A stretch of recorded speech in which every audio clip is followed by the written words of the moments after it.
Rooted. She glanced toward her house. The windows glowed faintly gold, the porch swaying slightly in the wind. She turned back toward the trail, her voice soft, final. She handed me poison. I handed her just one documented bite at a time. My daughter-in-law slapped a new label on my lasagna. Old meat. Use soon. She posted it online, laughing while my son stirred his coffee like I wasn't standing there. That night, I installed a freezer cam and locked up my will. By week's end, her name was gone from everything: trust, property, power of attorney. She moved into my home like it was a prize. I made sure it became a case file. Before we begin, may I ask where in this big, beautiful world are you listening from? It's always a quiet honor to know who's sharing this space. Drop it in the comments, and don't forget to subscribe.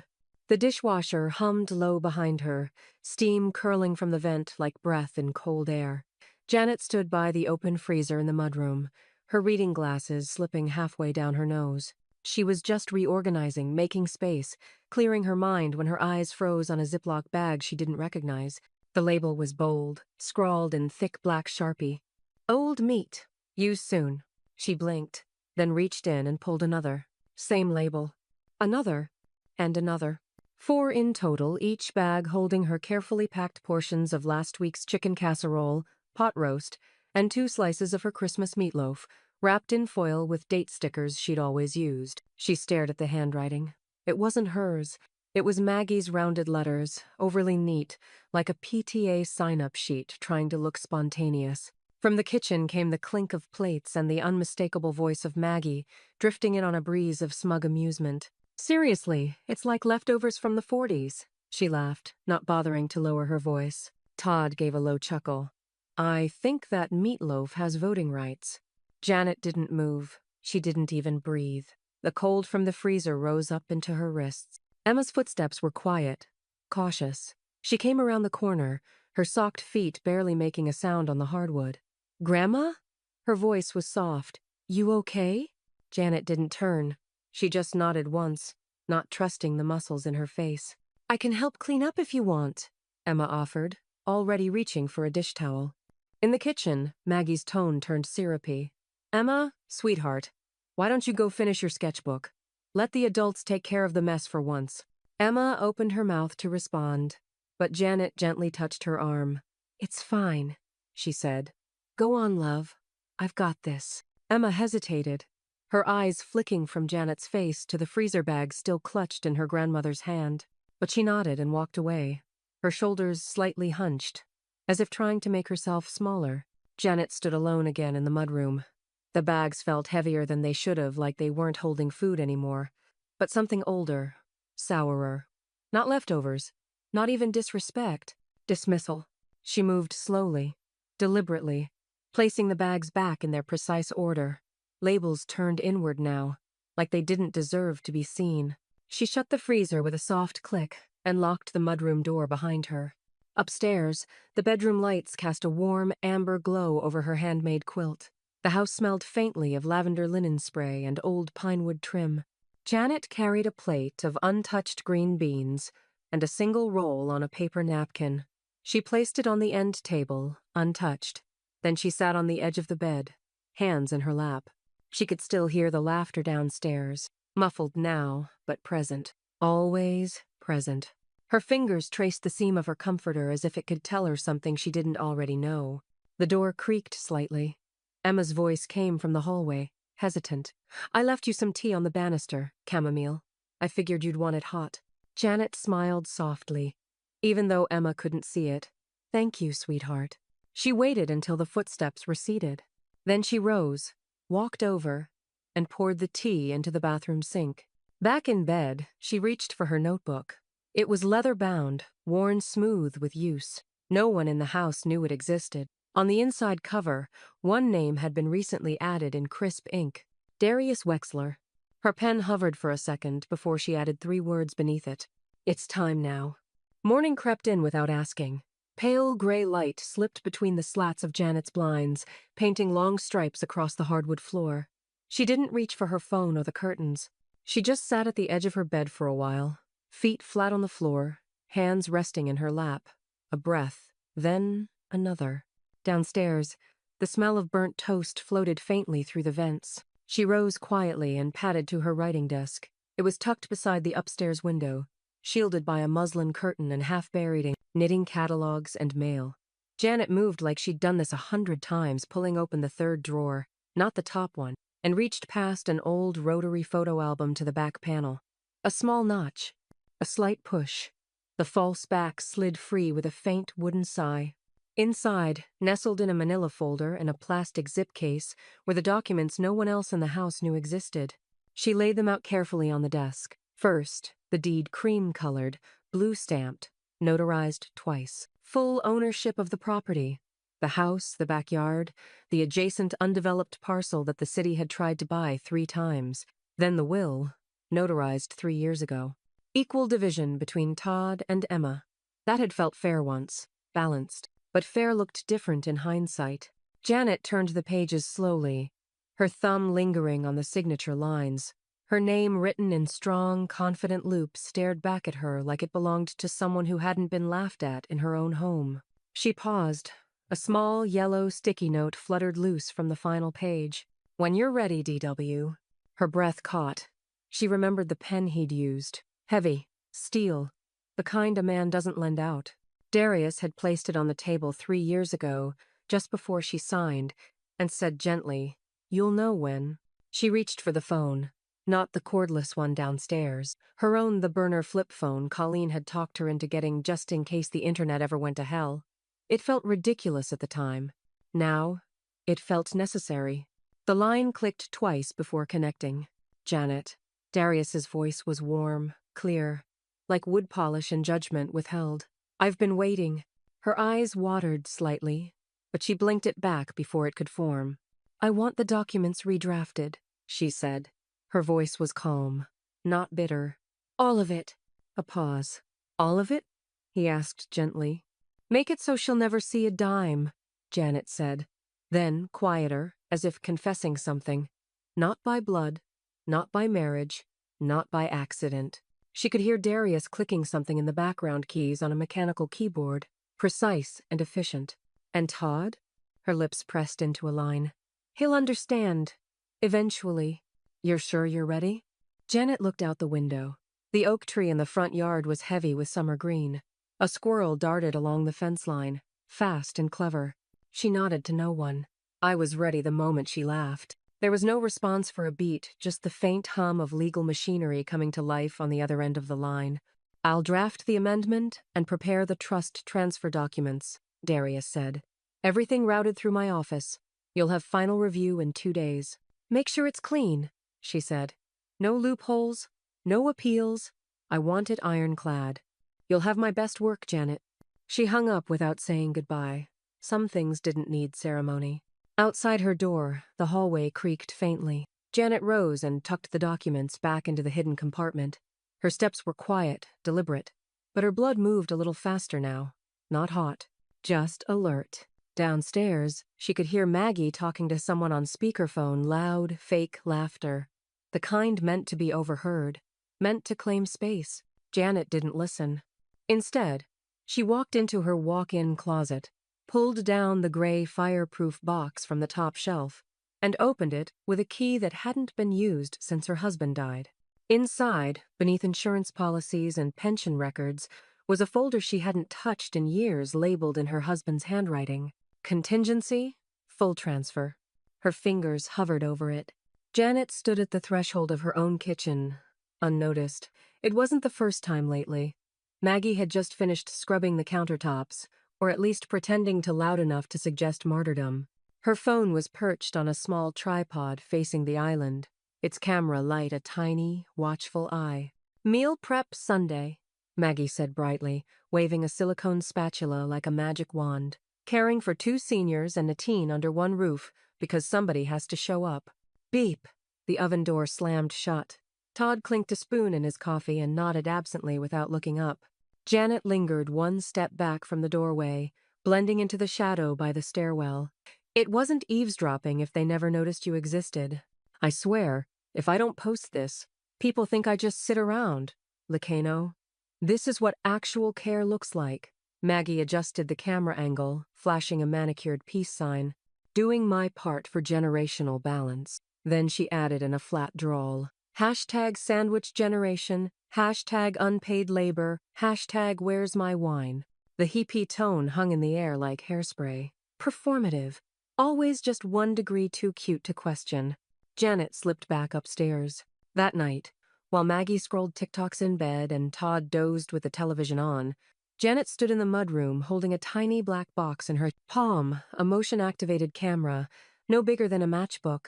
Colleen had dropped it off that afternoon, tucked inside an old coffee tin with the label peeled off.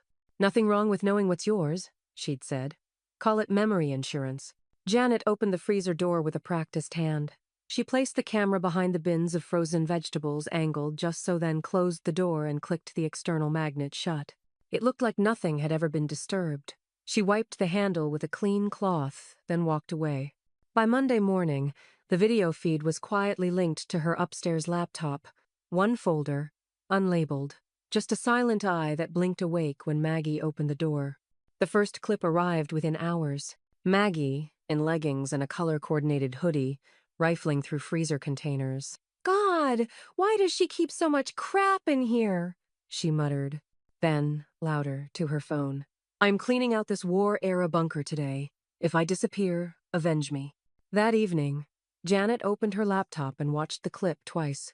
No emotion on her face. Just the faint click of her nails against the trackpad as she saved it to an external drive marked with an old garden label.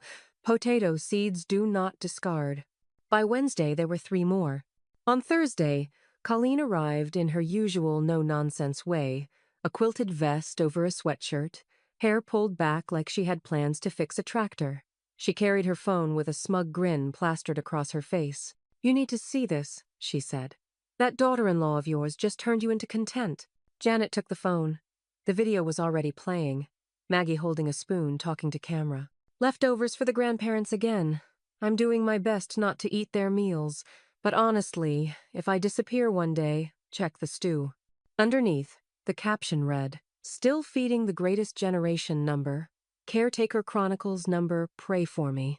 The comments were worse. Girl, I'd lose it living with mine. You deserve a medal. Send her to a home already.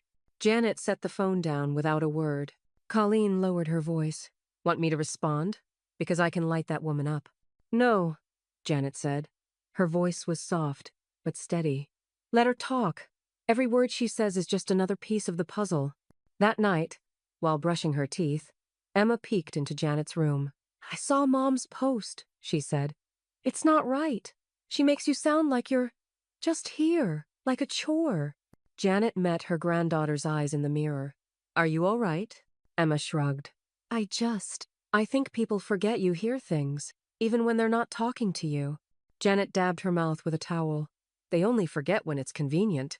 After Emma left, Janet sat in her reading chair, laptop balanced on her knees. She clicked open the Wi-Fi feed. The camera blinked to life. In the dim blue glow of the screen, she watched Maggie peel off another freezer label and slap on a new one, then roll her eyes and snap a selfie. Janet didn't look away. She simply clicked download, then duplicate, then moved the file to a new folder she had just created. Its name was simple. Burden labeled. The notary's office smelled like laminate and peppermint gum, the kind that lingered in the air long after someone had chewed it with too much jaw tension. Janet sat across from a square-jawed woman in a state-issued blazer, her back straight, her eyes forward. The manila envelope between them looked harmless. Paper always did. I'll sign where you've marked, Janet said, her voice calm. She wasn't asking for clarification. Darius, on speakerphone, cleared his throat gently. We've transferred everything to the trust. Home, savings, the second lot, all personal property of significant value. Beneficiary named, conditions locked. The notary looked up. Is this your full intent, Mrs. Rhodes? Janet didn't blink. It's the clearest I've ever been. She signed once, then again, then dated the final page. The pen didn't shake. Colleen stood behind her, arms folded, chewing peppermint gum with slow satisfaction. This isn't petty, she said to no one in particular. It's protection. Back in the car, Janet sat in silence for a while before putting on her seatbelt. Her hands rested still in her lap, but her pulse ran like something long buried had just sat up. "You want lunch?" Colleen asked. "Or should we go full outlaw and swing by the gun range?" Janet allowed herself the hint of a smile. "I want to stop by the nursery. Emma's sunflower died last week. I want to replace it before she notices." Colleen nodded. "That's legacy, right there." I'd. By the time they got home, Maggie was pacing in the kitchen, her voice high and energized. A measuring tape was draped around her neck like a scarf, and 3 crumpled Pinterest printouts littered the counter. "We've been thinking," she said brightly, gesturing to Todd, who looked vaguely stunned, "about doing a refresh in the living room, something family-oriented, a real upgrade, maybe a breakfast nook, even knock down that wall to open the space." Janet removed her sunglasses slowly. "How exciting. So we're asking everyone to pitch in nothing huge. Just, 10,000 from each household contributor. You'd get final approval on the fixtures, of course." Janet paused, then smiled, cool as ice water in a porcelain cup. "I'll contribute something better." Maggie blinked. "Oh?" Janet leaned forward just slightly. "Security." There was a beat of silence, not confusion, tension. She turned to Todd. "You'll be getting an email from Darius Wexler this week. You'll want to read it closely." Todd's brow furrowed. "About what?" "About structure," Janet said. Then she picked up a mug, her favorite one, white with a faint blue line around the rim, and walked it slowly to the sink.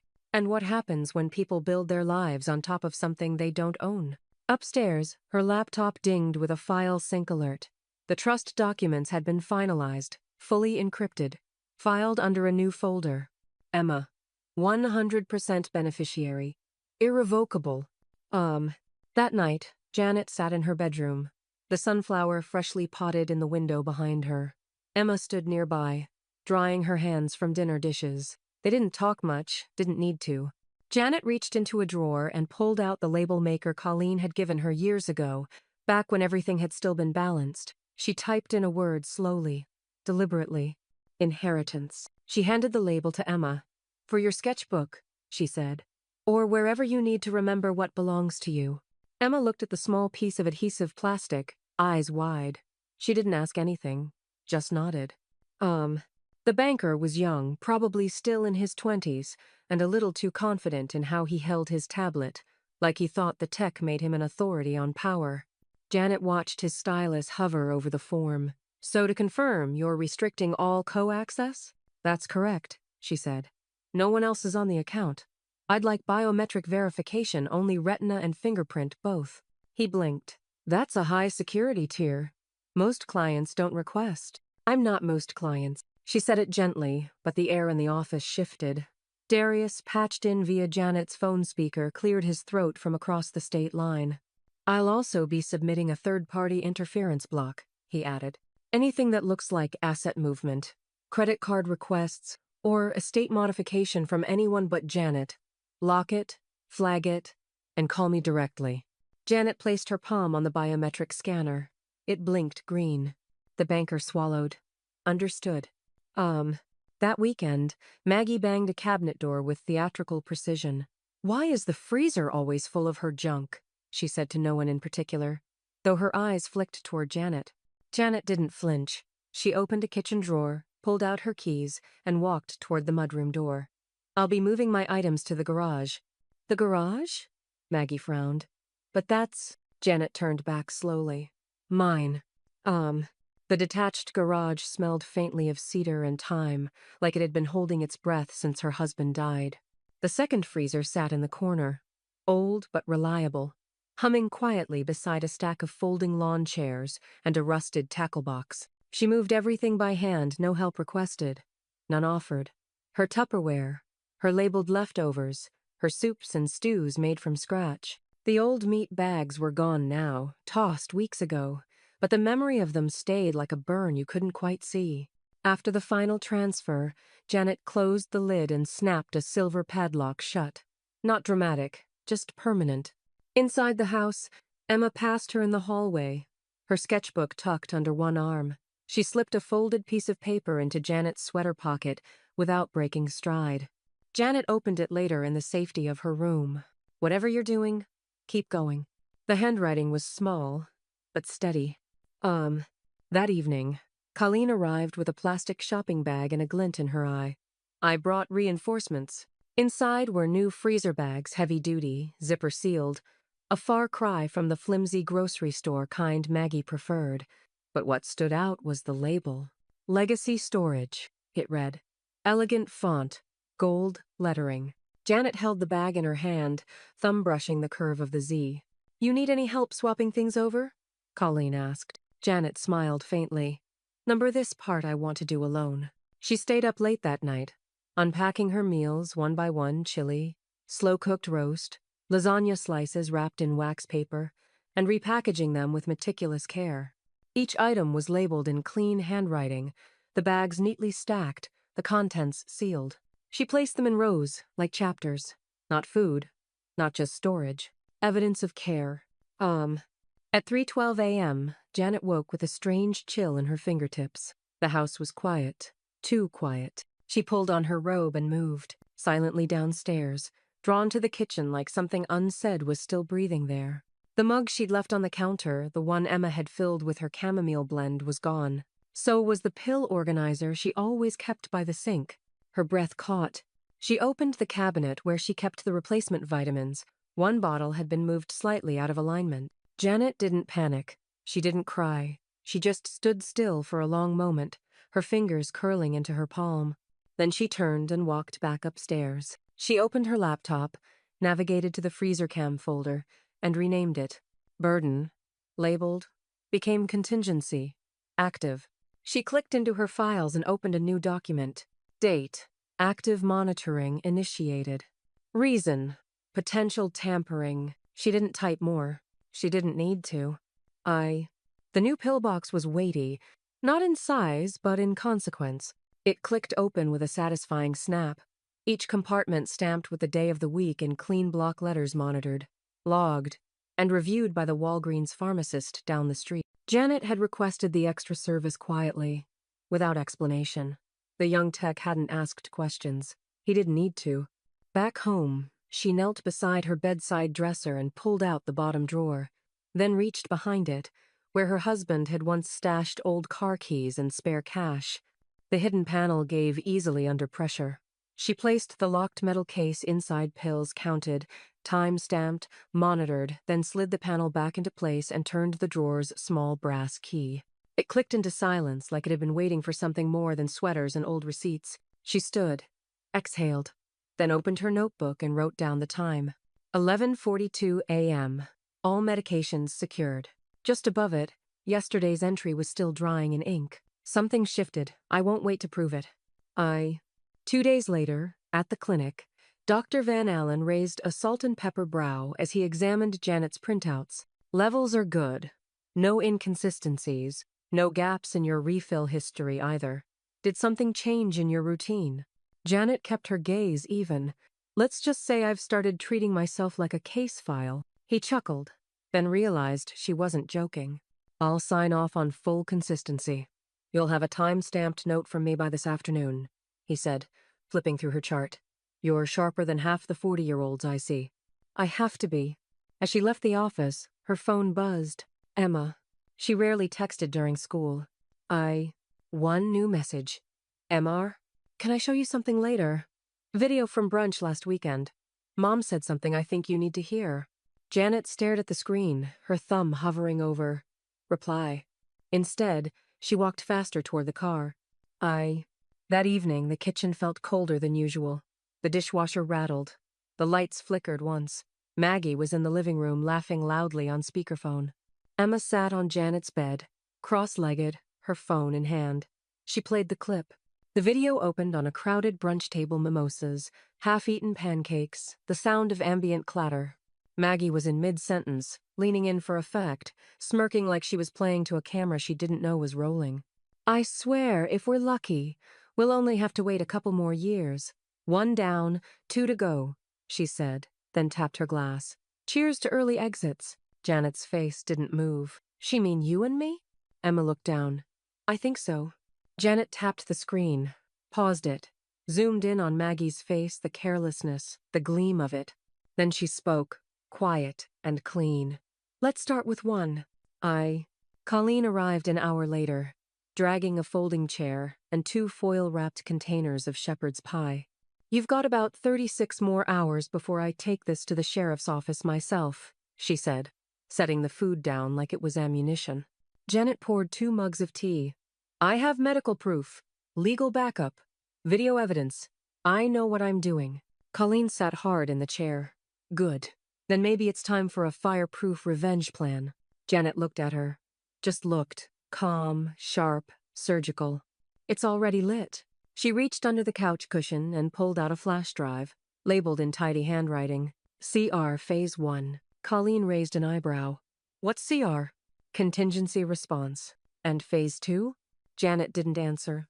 The county building on Sheridan Road hadn't changed in 40 years. Same chipped marble floors, same scuffed counters, same clock above the service desk, eternally wrong. Janet stood at the 3rd-floor reception window, papers tucked neatly in a navy folder. A small gold JR monogram was embossed in the corner, a gift from her late husband, back when signatures came with trust instead of caution. The clerk behind the glass glanced at the first page. Elder wellness petition? She asked, voice neutral. Janet nodded once. Confidential, please. And mark it priority. The woman blinked, then looked closer at the 2nd form. Her expression changed. You've got everything filled in. With evidence? Yes, Janet said. With timestamps. She handed over the folder like she was passing off a lit match. Oh. By Thursday, the call came. This is Miss Gorman from the Kenosha Adult Protective Services Division.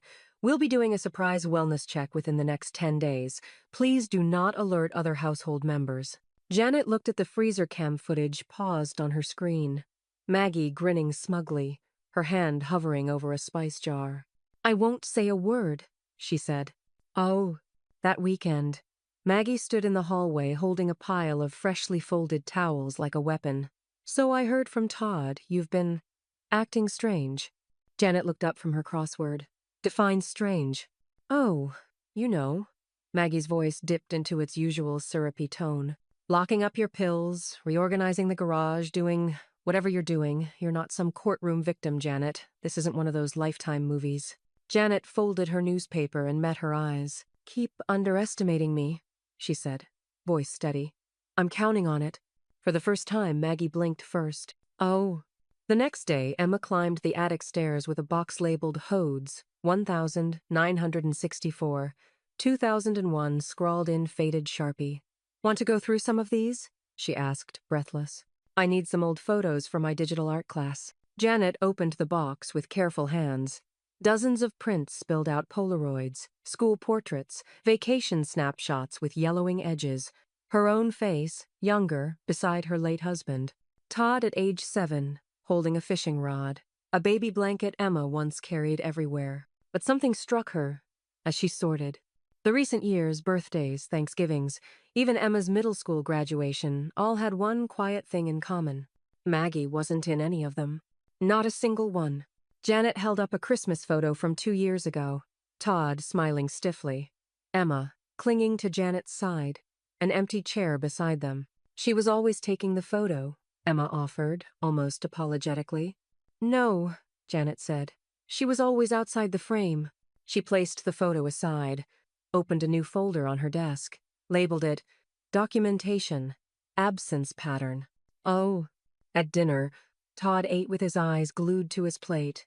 No phone, no words. He nodded when Maggie spoke, flinched slightly when Janet passed him the salt. Maggie filled the space with empty chatter. That patio needs new lights. I saw the cutest ones on clearance at HomeGoods. Maybe we could string them across the yard? Like a rustic bistro vibe? Janet didn't respond. Emma caught her eye. A flicker of understanding passed between them. Maggie kept talking. And Todd, he just chewed. Like the silence tasted safer. Oh. Later that night, Janet opened her email. A message from APS had arrived. Miss Rhodes' site visit confirmed. Next 72 hours. Discretion guaranteed. We appreciate your courage. Janet stared at the words, then clicked print. Oh.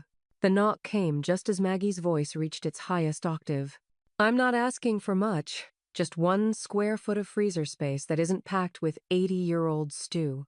The front door rattled with a polite rhythm. 3 quick taps, followed by a longer pause.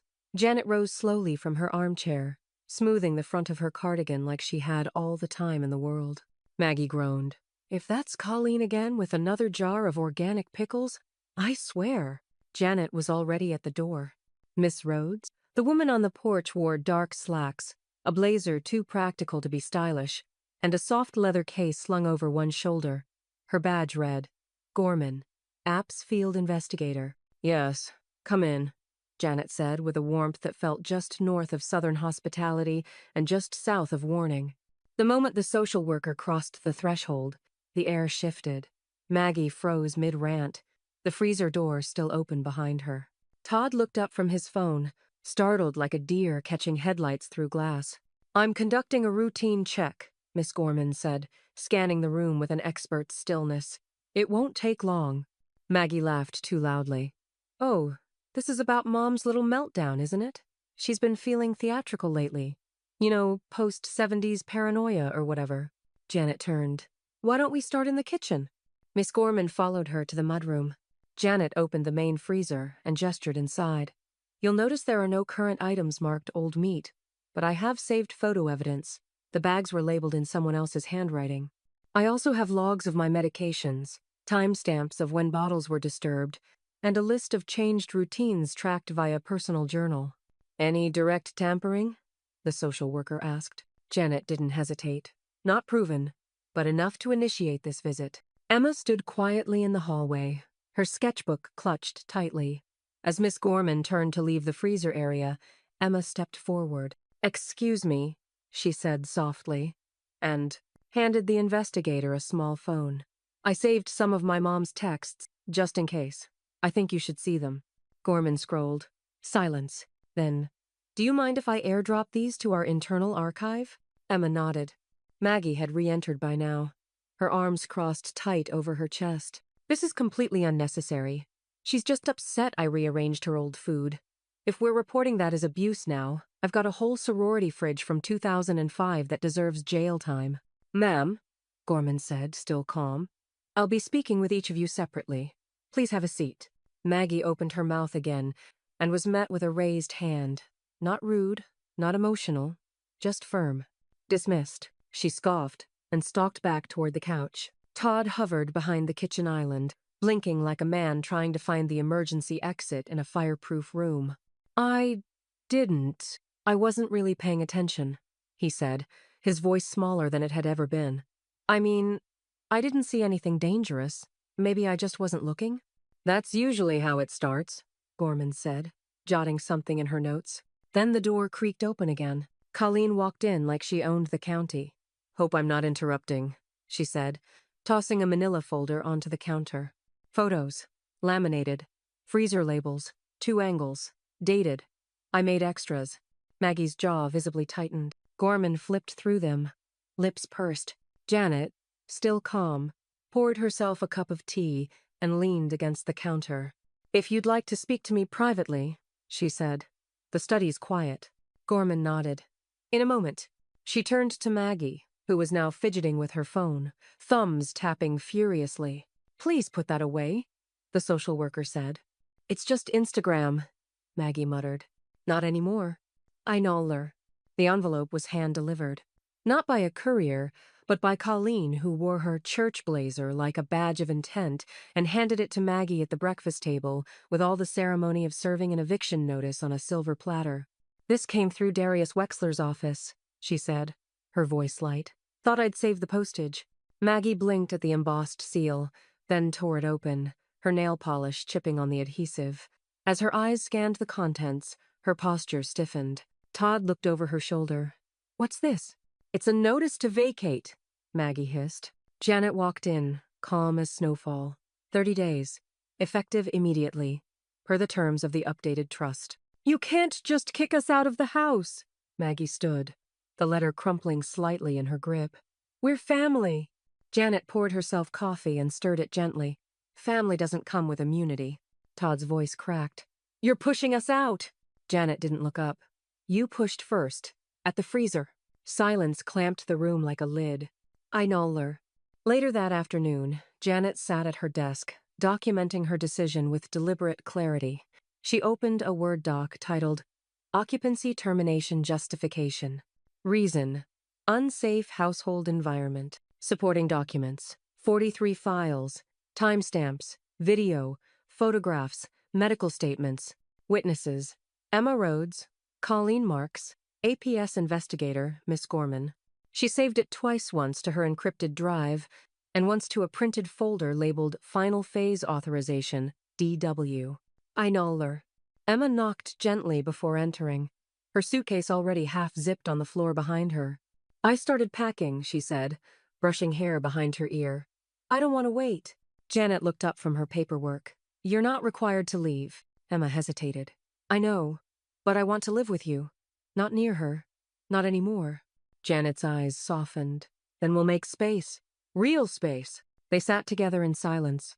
The only sound, the soft hum of the ceiling fan and the ticking of Janet's clock, steady, centered. I know her. Maggie's unraveling came loud and digital. She posted a video within the hour, a 3-minute clip from the front porch, tears streaking her eyeliner. She's turning my own daughter against me. She's weaponizing grief and calling it justice. This is elder abuse in reverse. In the background, the wind chimes rang. Underneath, the comments started flooding. Wait, isn't this the woman who made those freezer jokes? Karma's fast when you play fake online. Isn't her MIL the one with the real deed? 3 hours later, the video disappeared. Then her entire Instagram page wiped. Janet didn't say anything. She just watched it vanish, like a stain being lifted from glass. I know her. That night, Darius called. His voice carried a restrained satisfaction. She's threatening legal action, claims emotional distress, property sabotage. Let her, Janet replied. She won't get far.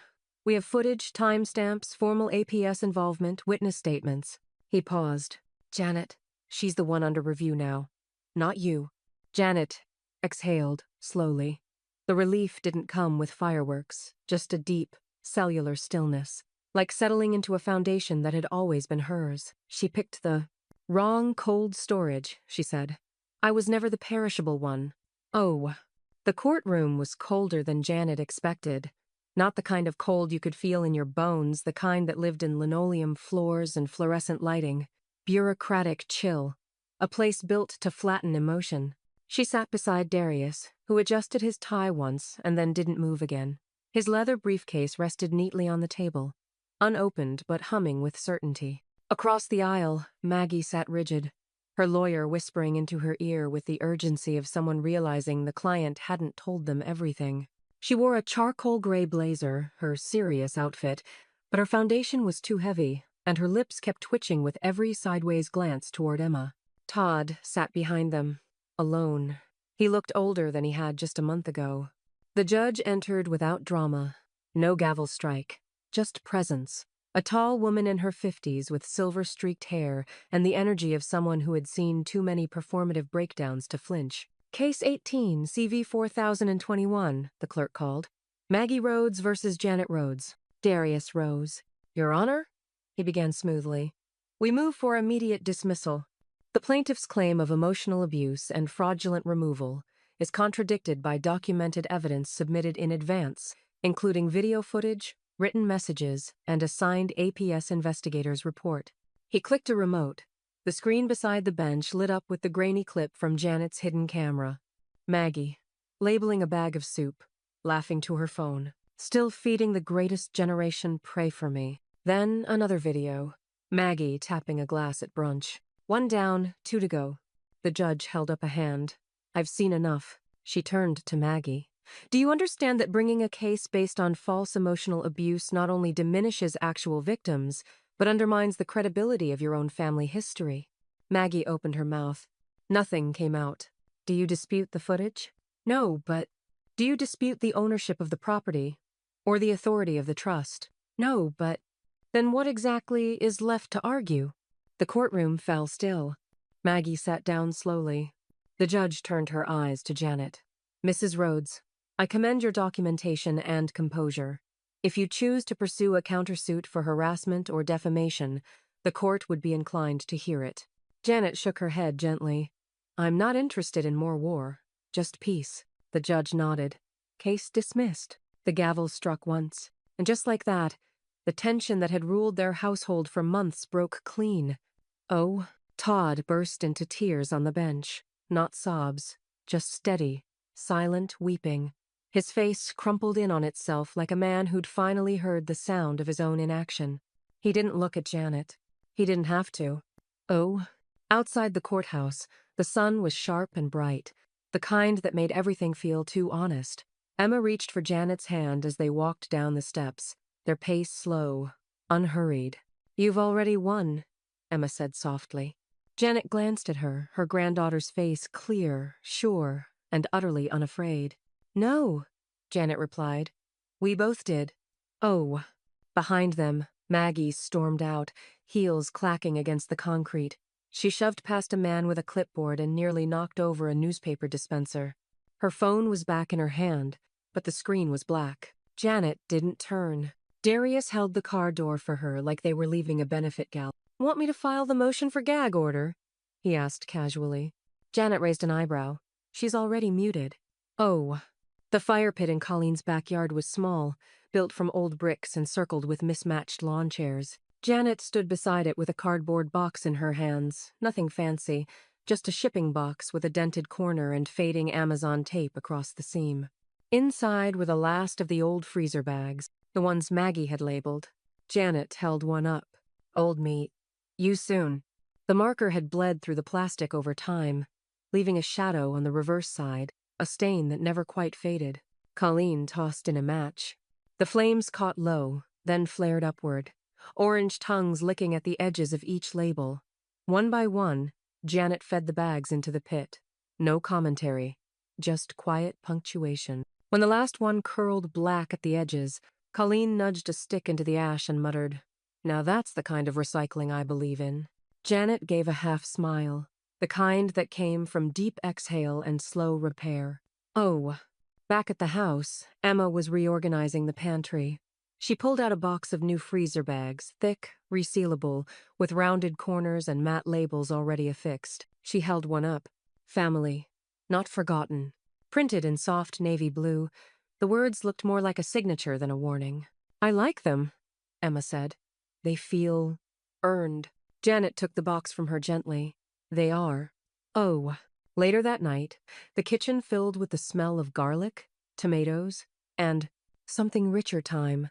Janet moved with quiet purpose, layering ricotta, sauce, and noodles like she'd done 100 times before. But this time, she didn't rush. There was no pressure to feed resentment, only legacy. When she pulled the lasagna from the oven, Emma was already waiting at the table, her sketchbook open beside her. They ate in silence for the first few bites. Then Emma set down her fork. This is better than anything Mom ever made. Janet didn't say thank you. She didn't need to. She simply passed the basket of bread, and Emma took another slice without asking. Upstairs, Janet opened the drawer that used to hold contingency files. Now it held something cleaner. A single blue folder labeled Rhodes, Emma Legacy Fund in embossed lettering. She removed the old binder, the one marked just Rhodes Family Trust. Its pages were stiff from years of printing and reprinting, signatures lined like graves. Janet flipped to the last page. She crossed out Todd's name, crossed out Maggie's, checked Emma's. Then, beneath final designation, she wrote in her own looping script, 100%, no conditions, irrevocable. She signed and dated the amendment. Darius had already drafted the paperwork. She was just sealing the story. Colleen dropped by later with a bag of Trader Joe's wine and an envelope labeled just in case someone tries anything stupid. You done now? She asked, slumping into the kitchen chair with a satisfied grunt. Janet poured 2 glasses and slid one across the table. I'm not done. I'm clear. They clinked their glasses. Light. Not celebratory, more like confirmation. 1 label, 1 house, 1 heir, Colleen said, raising her glass. That's a win. Janet raised hers back. To accuracy. The house was quieter now, but not in the way silence used to feel. No tension pulsed beneath the floorboards, no sharp laughter echoing down the hall. The air no longer felt filtered through someone else's control. It was just quiet and warm. Janet moved through the space like she was rediscovering it. Curtains tied back, windows cracked for fresh air, music playing softly through the old Bose speaker she'd almost donated last spring. A new rug stretched across the living room, nothing flashy, just soft and hand-woven, something she and Emma picked together on a Sunday when the world finally felt slow. That night, she hosted her first dinner in over a year. 3 friends from the neighborhood came, women who'd known her through book clubs, PTA bake sales, and the years after her husband passed when she didn't say much, but always showed up with potato salad. They brought wine, laughter, and questions that didn't require performance. Colleen held court from the head of the table, naturally. "It's about damn time this house had a reset," she said between bites of lemon chicken. "No offense, but Maggie always looked like she was 5 seconds away from editing your spice rack with a blowtorch." Janet laughed, not out of politeness, but something lighter, real. The walls didn't feel like they were listening anymore. They just held space. Upstairs, Emma dipped her paintbrush into a tray of soft gray. The guest room, her room, now was halfway repainted, the old beige walls disappearing beneath each confident stroke. She had taped up sketches of layout ideas on the closet door, a reading corner, a keyboard under the window, shelves for her art supplies. When Janet peeked in, Emma grinned, face streaked with a swipe of paint. "Hope you like gray," she said. "It's a grounding color." Janet leaned against the doorframe. "It's your space now. Ground it however you like." 2 days later, Colleen returned with a thick, leather-bound binder. No title on the front, just a red ribbon bookmark and a faint smell of rosemary. "It was my grandmother's," she said, setting it on the counter. "Then my mom's, then mine. It's yours now." Janet opened it. Handwritten recipes, passed down in cursive loops and margin notes, filled every page. "Add more thyme if bitter. Use glass dish, not metal, trust me." At the back was a folded note. "A family isn't what you inherit. It's what you feed." Janet closed the binder carefully, her hands still for a moment. Then she smiled. "I'll keep it hot." That night, she sat at her computer with a mug of peppermint tea and a list. Her passwords. Each one got updated. No more Todd's birthday. No more Maggie's maiden name. No more combinations built for the benefit of those who didn't earn them. She changed everything to reflect who she was now, who she'd become. Legacy 22, Rhodes Fund $, Emma, Sunset Freeze 74 reals, each one like a lock clicking shut behind her. Then she opened her security system app and enabled the upgrade Darius had insisted on. Facial recognition, interior sensors, silent panic alarm, emergency line direct to APS. The whole house blinked online with a soft blue glow. Emma walked past behind her, a cup of cocoa in her hands. "Sleep okay last night?" Janet nodded. "Like it used to. Feel. Like it's mine." End teen. The news van rolled up slow, tires crunching on the gravel like it knew better than to rush. Janet stood on the porch, a fresh pitcher of lemonade in her hand, her floral blouse pressed, pearls understated. Emma sat beside her, sketchbook in her lap, watching the cameraman unload his gear with an artist's curiosity. "Just a few questions, Miss Rhodes," the anchor said, young and polite, with shoes too clean for real reporting. "Your story's gone semi-viral on the community site. They're calling it the Freezer Rebellion." Janet raised an eyebrow. "Catchy." The segment was filmed in the living room, natural light pouring through the newly washed windows. The interviewer asked about legacy planning, intergenerational housing stress, and the quiet forms of harm most people never report. Janet answered each question with a calm, measured cadence. "I didn't do anything extraordinary," she said. "I just stopped pretending I hadn't noticed." Emma spoke too, her voice soft but sure.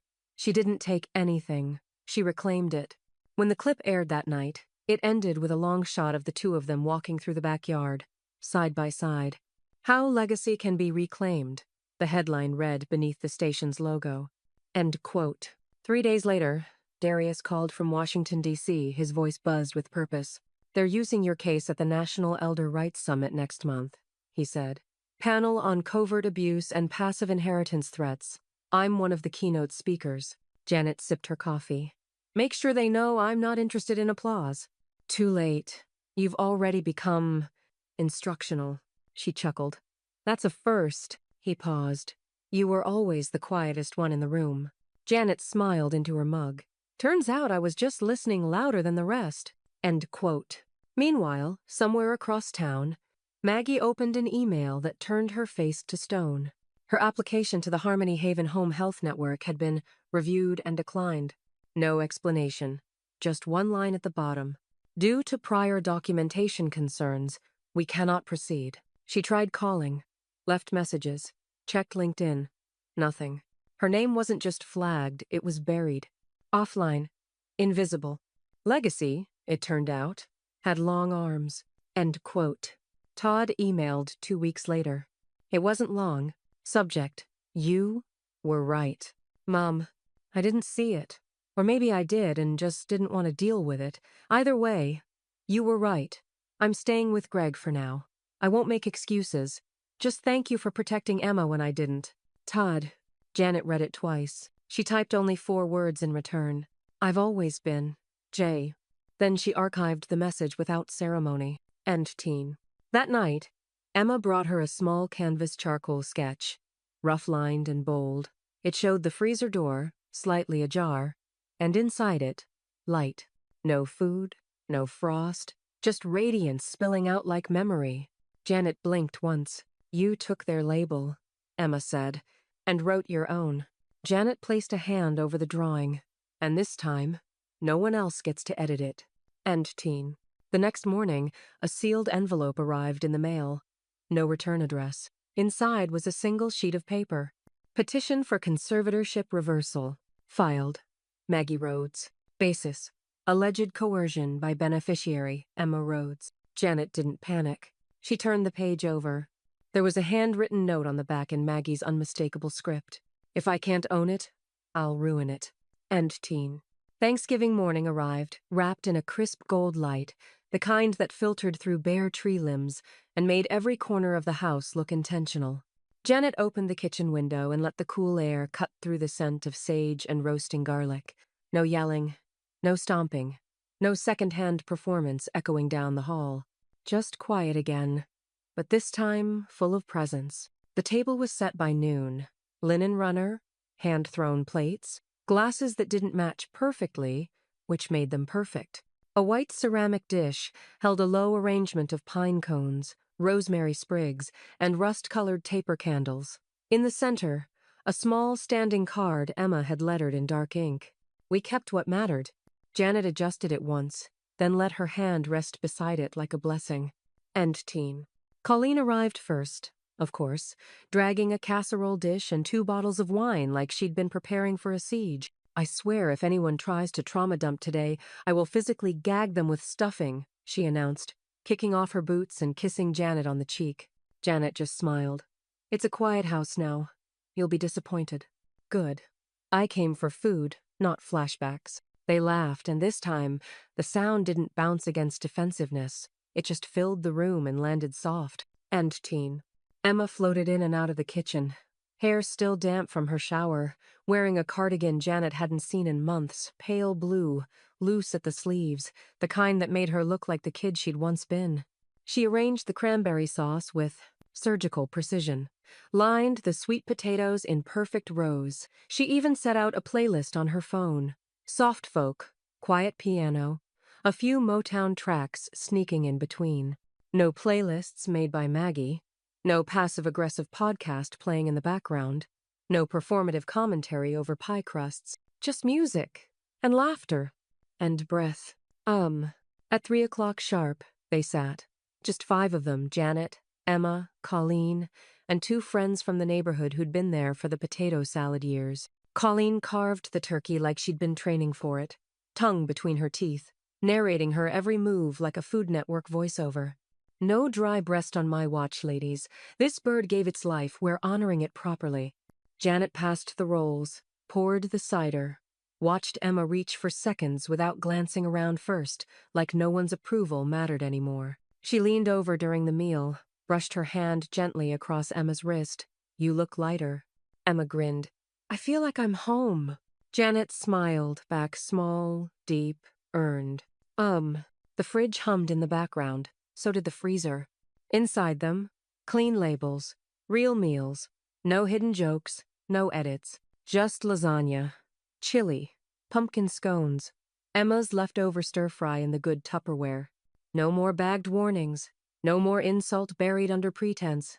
Just food, just care, just storage that meant survival, not scorekeeping.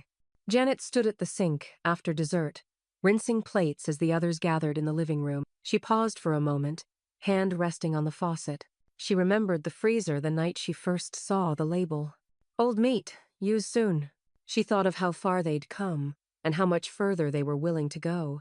As night fell, the last candle guttered low, and Emma slipped into the kitchen with a blanket over her shoulders. Want me to put the leftovers away? Janet nodded. Top shelf's yours now. Emma opened the fridge, paused, then smiled. Feels right? Janet didn't answer. She didn't need to. She walked back to the living room, poured herself a splash of wine, and sat in the quiet with her hands folded over her lap, the glow of the fireplace flickering across her face. She closed her eyes for just a second. The garage smelled like cedar and faint electricity. The old freezer sat in the corner, humming its low, tired song, the same hum it had carried through weddings, funerals, holidays, and slow Wednesdays, where nothing happened except survival. Janet stood before it, a small brass key between her fingers. She'd oiled the lock the night before, not because it squeaked, but because final acts deserved care. She opened it once, slowly, like paying last respects. Inside, nothing. No food, no labels. Just frost along the inner rim, crusted like time's own fingerprint. A ghost storage. A chamber that once held resentment disguised as routine. She closed the lid and clicked the padlock into place. Beside her, Emma knelt and peeled the backing off a soft linen label she'd made herself. She pressed it gently to the freezer's front. Memory, do not reopen. They stood in silence, side by side. Not grief, not fear, just boundary. That afternoon, a new painting was hung in the living room, not above the fireplace, but beside the kitchen doorway, right where you'd see it coming in with grocery bags or a warm plate in hand. Emma's work, digital, sharp, lined, and saturated with emotion. It showed a house at twilight, snow on the roof, golden light pouring from the kitchen window. In the center, the silhouette of a woman, facing the open fridge, a young girl beside her. But the food inside glowed. Not cold, not sealed, just illuminated. Janet stared at it for a long time. She said it's not about revenge, Emma told Colleen later. It's about remembering how to feed someone right. The first snow arrived late, thin at first, then thick and deliberate.